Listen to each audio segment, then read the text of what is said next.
This gospel text is one of these very, very rich texts for us to listen to.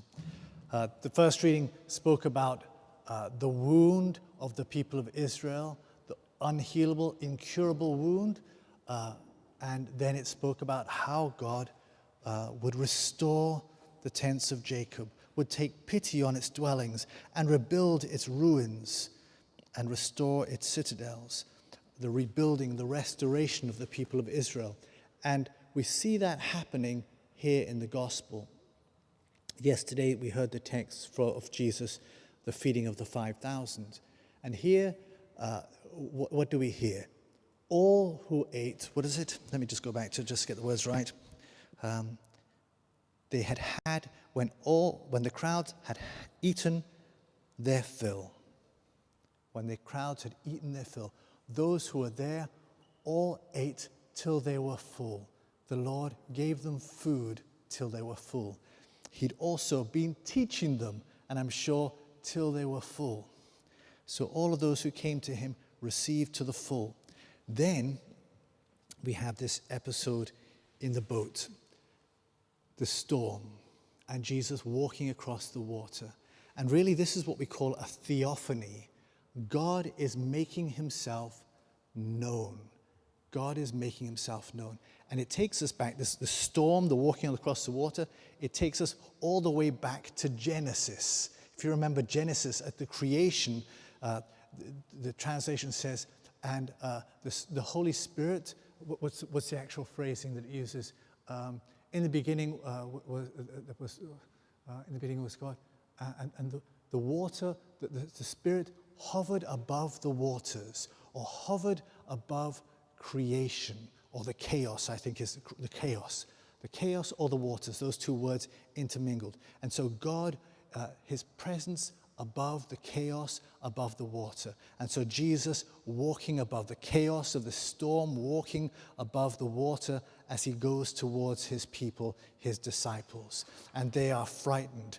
And he says, courage, it is I, and do not be afraid. And it is I is important because he doesn't say it is I. In the Greek, he says, I can't remember, Amy, something like that. I forget the exact that phrasing. But it basically is he says, I am.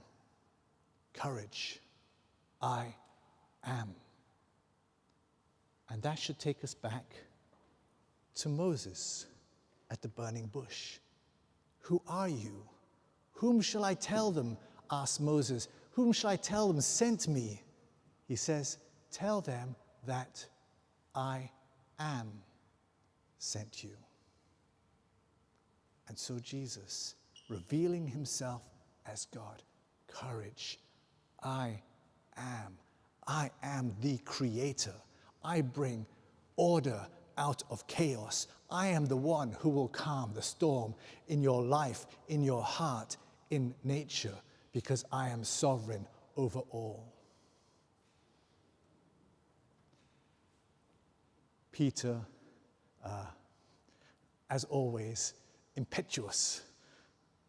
Lord, tell me to come out with you. If it's really you, tell me to come out. And this is the word that Jesus speaks to each of us. Come. Come. Step out of the boat. The boat is safe. Come.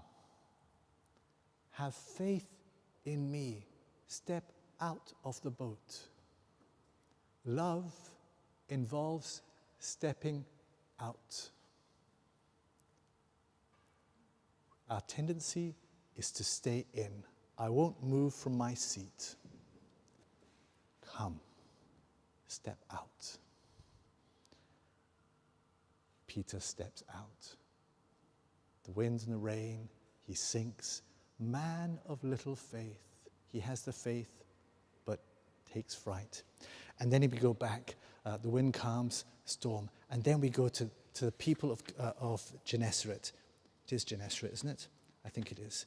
And what's it say? They all came to him and they begged him just to let them touch the fringe of his cloak.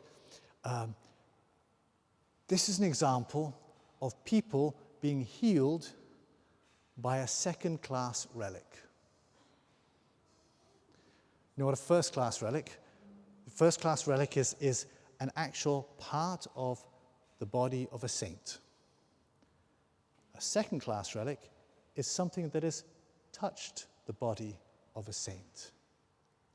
And here is Jesus' robe, his tassel. It has touched Jesus, and somebody with faith, if you remember the woman with the hemorrhage, she believed that much that she believed, if I only can touch the hem of his cloak, I'll be healed. Man of little faith, Jesus says to Peter, the disciple, the apostle, man of little faith. And all the people that have come to him for healing, the people of Gennesaret, they touch his cloak with faith.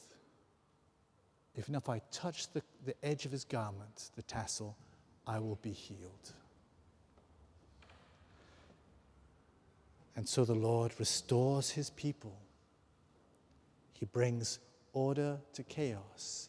He feeds and he heals. If only they would have faith.